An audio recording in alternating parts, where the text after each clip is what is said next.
डायएजोनियम salts, general formula डायएजोनियम salts का होता है, ये एराइल ग्रुप है, आप इसे फिनाइल ग्रुप मान सकते हैं, जनरल नेम एराइल हो गया। नाइट्रोजन है और ये हेलोजन है। हेलोजन के अलावा भी ये वाली चीज़ें हो सकती हैं, जैसे एराइल में एराइल ग्रुप हो गया, एग्जाम्पल फिनाइल।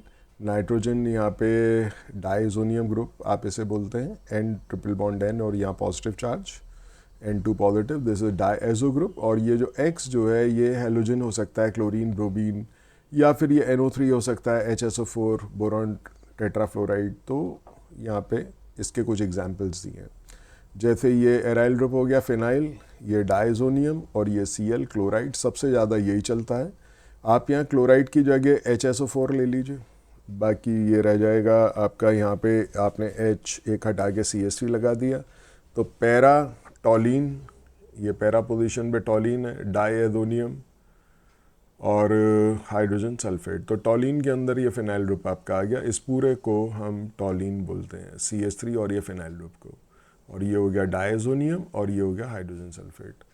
ऐसे ही यहाँ पे नाइट्रो बेंजीन, ये बेंजीन हो गया, ये नाइट्रो ग्रुप हो गया।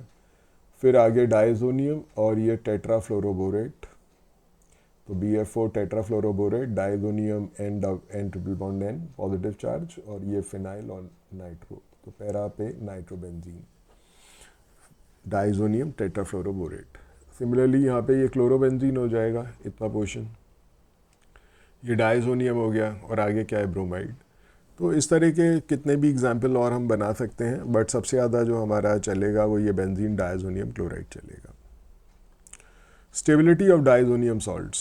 Primary aliphatic amines are highly unstable alkane diazonium salts. तो जो प्राइमरी एलिफेटिक एमीन है आपका, वो आपका हाईली अनस्टेबल यहाँ पे डायजोनियम सॉल्ट्स बनाता है। प्राइमरी से मतलब ये हो गया कि यहाँ पे जो एराइल ग्रुप है, इसकी जगह आप क्या यूज़ करेंगे, एल्काइल ग्रुप आप यूज़ करेंगे। इसकी जगह आप RCH3 C2H5 कुछ भी ले लीजिए, तो C2H5 N2Cl ऐसे यहाँ पे समझ लीजिए, इसकी जगह हमने बेंजीन फिनाइल की जगह C2H5 ले लिया। तो ये एलिफेटिक एमीन्स जो हैं वो ये एल्केन डायजोनियम, यहाँ पे लिखा है एल्केन डायजोनियम सॉल्ट्स बनाएंगे, जिनमें कि यहाँ पे फिनाइल ग्रुप की जगह आपका एल्काइल ग्रुप यहाँ पे आ जाएगा। वो काफ़ी अनस्टेबल होंगे, तो वो क्या होते हैं, दे decompose rapidly at low temperature, काफ़ी कम टेम्परेचर पे डिकम्पोज कर जाते हैं, forming cation and nitrogen gas. आप यहाँ देख सकते हैं, ये देखिए, ये एल्काइल ग्रुप मैंने लगा दिया, फिनाइल ग्रुप की जगह एलिफेटिक डायजोनियम सॉल्ट है। और यहाँ पे जैसे ही आपने इसका लो टेम्परेचर ही रखा, हीटिंग तो की नहीं, 273 या 273 to 278 केल्विन पे ये डिकम्पोज होकर जो एल्काइल ग्रुप है, यहाँ से नाइट्रोजन अलग निकल जाएगा, X नेगेटिव अलग निकल गया, नाइट्रोजन अलग निकल गया, और ये जो पॉजिटिव चार्ज है ये एल्काइल ग्रुप पे आ जाएगा, और ये कार्बोकैटाइन बन जाएगा। यहाँ पे क्या है, ये लेस स्टेबल है, कार्बोकैटाइन मोर स्टेबल है, तो ये तुरंत इसमें कन्वर्ट होगा बाय रिलीजिंग नाइट्रोजन। तो इसकी अनस्टेबिलिटी की वजह क्या है, the instability of alkane diazonium salts, यानी कि एल्केन डायजोनियम सॉल्ट्स जो हैं, एलिफेटिक डायजोनियम सॉल्ट्स, इनकी इंस्टेबिलिटी की वजह है due to the tendency to eliminate an exceptionally stable molecule of nitrogen in the and to form carbocation। ये यहाँ से नाइट्रोजन को एलिमिनेट कर देते हैं, और जिसकी वजह से काफ़ी हाईली स्टेबल मॉलिक्यूल है, तो ये तुरंत इससे नाइट्रोजन में कन्वर्ट होता है और कार्बोकैटाइन यहाँ पे बन जाता है। तो ये रीज़न है कि ये आपके अनस्टेबल क्यों हैं। तो इसमें अगर आपसे पूछें एलिफेटिक डायजोनियम सॉल्ट्स क्यों नहीं एग्जिस्ट करते, एरोमेटिक ही क्यों करते हैं, तो एलिफेटिक डायजोनियम सॉल्ट्स आपके अनस्टेबल क्यों हैं, या एल्केन डायजोनियम सॉल्ट्स आपके अनस्टेबल क्यों हैं। एक ही बात है, एलिफेटिक में बस एल्काइल ग्रुप बदलेगा, मिथाइल, इथाइल, प्रोपाइल कुछ भी हो सकता है। दूसरी तरफ अगर हम एरीन डायजोनियम सॉल्ट्स की बात करें, जिसके बारे में हम ये पूरा चैप्टर पढ़ रहे हैं, जैसे बेंजीन डायजोनियम क्लोराइड, तो एरीन क्या हो गया, बेंजीन हो गया, और डायजोनियम सॉल्ट आप देख ही रहे हैं, ये ज़्यादा स्टेबल होते हैं in comparison to alkane diazonium salts. अगर आप एल्केन से बनाएंगे डायजोनियम सॉल्ट तो अनस्टेबल है, उसका रीज़न हमने पीछे पढ़ लिया, बट एरीन डायजोनियम सॉल्ट ज़्यादा स्टेबल है। वजह, the stability of arene diazonium salt is due to delocalisation of positive charge present on nitrogen atom over the benzene ring। Resonance इसकी वजह है, डीलोकलाइजेशन ऑफ चार्ज का मतलब रेजोनेंस। तो ये देखिए, ये एरोमेटिक डायजोनियम सॉल्ट्स है, ये बेंजीन रिंग हो गई, और ये नाइट्रोजन हो गया, यहाँ पे पॉजिटिव चार्ज आप देख रहे हैं, और ये यहाँ पे हैलाइड। अगर इसको तोड़ेंगे आप तो यहाँ पे इसको अगर हम यहाँ पे हीट करते हैं तो ये ज़्यादा स्टेबल है। क्यों? क्योंकि ये जो कार्बोकैटाइन फिनाइल का बना, देखिए यहाँ से एक्स नेगेटिव अलग चला गया, नाइट्रोजन अलग चला गया, तो पॉजिटिव चार्ज कहाँ जाएगा? इस कार्बेटम पे। ये डीलोकलाइज नहीं हो सकता, ये स्टेबल रहेगा अपनी जगह पे। जब ये अपनी जगह पे रुका हुआ रहेगा तो आसानी से कोई भी चीज़ अटैक कर देगी, तो इसीलिए लेस स्टेबल है। Phenyl carbocation is less stable, इसीलिए ये इसमें कन्वर्ट ही नहीं होता, ये इसमें रहता है। तो इसी वजह से ये ज़्यादा स्टेबल है। और यहाँ पे पॉजिटिव चार्ज कैसे डीलोकलाइज हो रहा है वो यहाँ पे समझिए। ये देखिए, ये आपका पॉजिटिव चार्ज है नाइट्रोजन पे, तो नाइट्रोजन का पॉजिटिव चार्ज, यहाँ से इलेक्ट्रॉन इधर गया तो देखिए पॉजिटिव चार्ज यहाँ आ गया, यहाँ डबल बॉन्ड आ गया। तो डेफिशिएंसी ये वाला ये बॉन्ड इलेक्ट्रॉन मूव करने से, ये वाला डबल बॉन्ड वाला, तो यहाँ पे डेफिशिएंसी यहाँ आ गई। ऐसे ही ये वाले इलेक्ट्रॉन्स जब यहाँ मूव हुए तो डेफिशिएंसी यहाँ ट्रेवल कर गई। तो पॉजिटिव चार्ज आप देख रहे हैं पूरी रिंग में घूम रहा है। जब कोई चीज़ चल रही होती है तो उसको अटैक करना मुश्किल हो जाता है, बजाय वो उसके, अगर यहीं पे पॉजिटिव चार्ज रुका हुआ रहता तो कोई भी नेगेटिवली चार्ज रिएजेंट आता अटैक कर देता। बट पॉजिटिव चार्ज जब अपनी लोकेशन बदल रहा है तो उसको लोकेट कर पाना मुश्किल हो जाएगा, और जब तक वो अटैक नहीं होगा तब तक वो स्टेबल है। तो ये जो डीलोकलाइजेशन ऑफ पॉजिटिव चार्ज है, इसी को हम रेजोनेंस कह रहे हैं। और यहाँ पे यही बात लिखी है, the stability of arene diazonium salt is due to delocalisation और dispersal of positive charge present on nitrogen atom over the benzene ring. तो आप देख सकते हैं बेंजीन रिंग के ऊपर जो पॉजिटिव चार्ज है ये आपका डीलोकलाइज हो रहा है। तो इस तरीके से हम यहाँ पे ये इसकी स्टेबिलिटी समझा सकते हैं। फिनाइल और aryl carbocation is much less stable, ये लेस स्टेबल है फिनाइल या aryl carbocation than alkyl carbocations. Alkyl carbocations आपके ज़्यादा स्टेबल होते हैं, ये वाले कार्बोकैटाइन ज़्यादा स्टेबल हैं इन कंपेरिजन टू ये phenyl carbocation. Therefore aromatic diazonium salts have lower tendency to release nitrogen. तो ये नाइट्रोजन को रिलीज़ ही नहीं करते, नाइट्रोजन रिलीज़ नहीं होगा तो रिएक्शन फॉरवर्ड कम चलेगा, इसकी वजह से इसकी स्टेबिलिटी आपकी बढ़ जाएगी।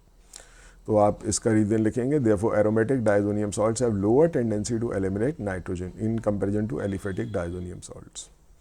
Thus aromatic diazonium salts are more stable than aliphatic diazonium salts. तो अगर इसका एक लाइन में आंसर मुझे देना है तो मैं ये दूंगा रेजोनेंस, यानी कि डीलोकलाइजेशन ऑफ पॉजिटिव चार्ज। और इसके सपोर्ट में अगर चाहें तो ये स्ट्रक्चर, अगर आंसर बड़ा है तो आप बना सकते हैं।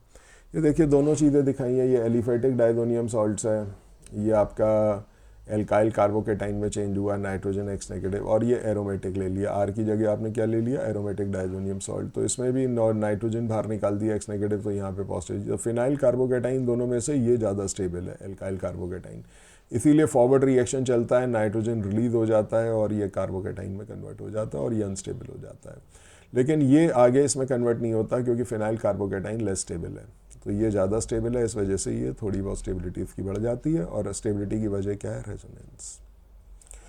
प्रिपरेशन ऑफ डाइजोनियम सॉल्ट, ये बनाई कैसे जाती हैं? Aromatic diazonium salts are prepared by adding a cold aqueous solution of sodium nitrite to the solution of suspension of primary aromatic amine in acid at 273 to 278 kelvin. देखिए एक तो आपको ज़रूरत है प्राइमरी एरोमेटिक एमीन। ये क्या होती है? जैसे अमोनिया का एक एच हटा के आप कोई एल्काइल ग्रुप लगा दीजिए।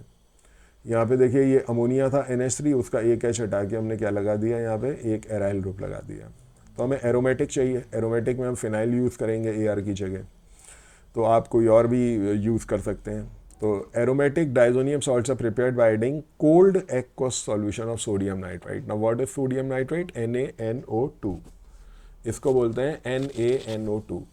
और ये आपका किस में डाला जाता है? Primary aromatic amine. Primary amine की एक ही पहचान है, NH2 ग्रुप होना चाहिए। अमोनिया का एक एच हटा के आपने एक एल्काइल या एराइल ग्रुप यहाँ पे लगाया है। और टेम्परेचर आपको ये रखना है, टेम्परेचर इससे बड़ा नहीं हो सकता। ये जो प्रोसेस है converting of primary aromatic amine to diazonium salt, इसको प्रोसेस का नाम है डाइजोटाइजेशन। तो हम एक प्राइमरी एमीन ले रहे हैं और उससे डाइजोनियम सॉल्ट बना रहे हैं। इस पूरी प्रोसेस को हम क्या कहते हैं? डाइजोटाइजेशन। डाइजोनियम ग्रुप आप इंट्रोड्यूस कर रहे हैं। एक क्वेश्चन यहाँ रीजनिंग का आता है कि एक्सेस ऑफ मिनरल एसिड हम क्यों लेते हैं?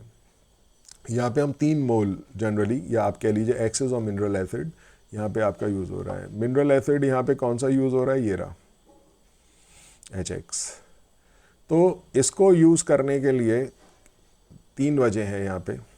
Is used for every mole of amine to be diazotised, हर स्टेप में आपको मिनरल एसिड चाहिए। नंबर पहला, 1 मोल आपका खर्च होता है to form salt of amine. तो पहले आपको एमीन की सॉल्ट बनाने में ये आपका खर्च होगा। दूसरा, to liberate nitrous acid from sodium nitrite, तो ये जो नाइट्रस एसिड है ये सोडियम नाइट्राइट में से लिबरेट कराने के लिए भी आपका ये यूज़ होता है। देखिए यहाँ पे आप देख सकते हैं नाइट्रस एसिड यहाँ पे बन रहा है, तो एक HCl यहाँ पे खर्च हो गया। पहला, to form salt of amine, salt बनाने में खर्च हुआ। दूसरा, नाइट्रस एसिड्स बनाने में खर्च हुआ सोडियम नाइट्राइट से।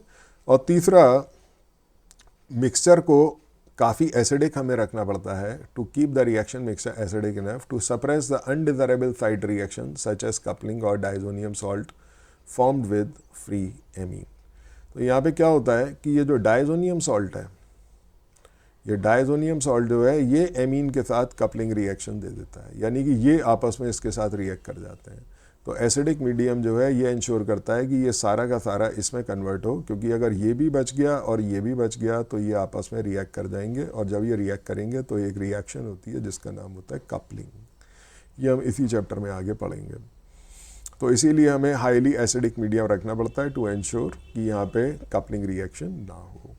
कपलिंग रिएक्शन के लिए बेसिक मीडियम चाहिए, और यहाँ पे हाईली एसिडिक मीडियम रखते हैं जिससे कि ये रिएक्शन आसानी से हो जाए।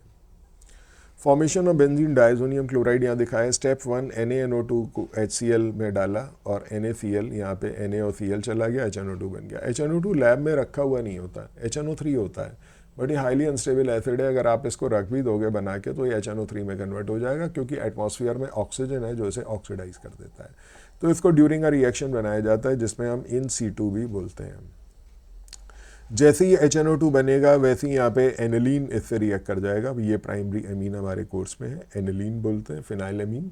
HNO2 और HCl की प्रेजेंस में रिएक्ट करेगा तो यहाँ पे क्या होगा, देखिए 2 नाइट्रोजन, मतलब एक नाइट्रोजन और ये Cl, ये तो बेंजीन डाइजोनियम क्लोराइड में। ऐसे समझिए कि यहाँ पे 2 हाइड्रोजन, यहाँ का एक हाइड्रोजन, यहाँ का एक हाइड्रोजन 2 ऑक्सीजन के साथ मिलके 2 टाइम्स वाटर बनाता है। तो बचा क्या, C6H5, N बचा, यहाँ पे N बचा, यहाँ Cl, ये बन गया बेंजीन डाइजोनियम क्लोराइड। दोनों रिएक्शन का टोटल कर दीजिए, HNO2 से HNO2 कैंसिल, ये आ गया aniline, NaNO2 2 time HCl, 0 to 5 degree centigrade, और यहाँ पे आपका आ जाता है बेंजीन डाइजोनियम क्लोराइड, यहाँ पे NaCl है, और इधर आपका 2 टाइम्स वाटर। तो बेंजीन डाइजोनियम क्लोराइड आपका इस तरीके से ये बनता है। फिजिकल प्रॉपर्टीज़, ये कलरलेस क्रिस्टलाइन सॉलिड है। अच्छा, पीछे वाले में अगर आप चाहें तो दोनों स्टेप लिख सकते हैं और ओवरऑल रिएक्शन बाद में लिख सकते हैं, या आप चाहें तो सिंगल ये वाला रिएक्शन भी लिख सकते हैं। तो बेंजीन डाइजोनियम क्लोराइड की स्टेबिलिटी ध्यान रखना 0 to 5 डिग्री सेंटीग्रेड, यानी कि 278 to 268 to 273 to 278 केल्विन के बीच में होती है, 273 से 278 केल्विन के बीच में, या 0 to 5 डिग्री सेंटीग्रेड। ये सॉल्ट्स कलरलेस क्रिस्टलाइन सॉलिड्स होते हैं, highly soluble in water. Many diazonium salts, specially nitrates, are dangerously explosive in dry state, therefore these salts are never isolated and are used immediately after their preparation. जैसे ही बनते हैं nitro salts वैसे ही use हो जाते हैं। Diazonium fluoroborates are relatively insoluble in water and are stable enough to be dried and stored.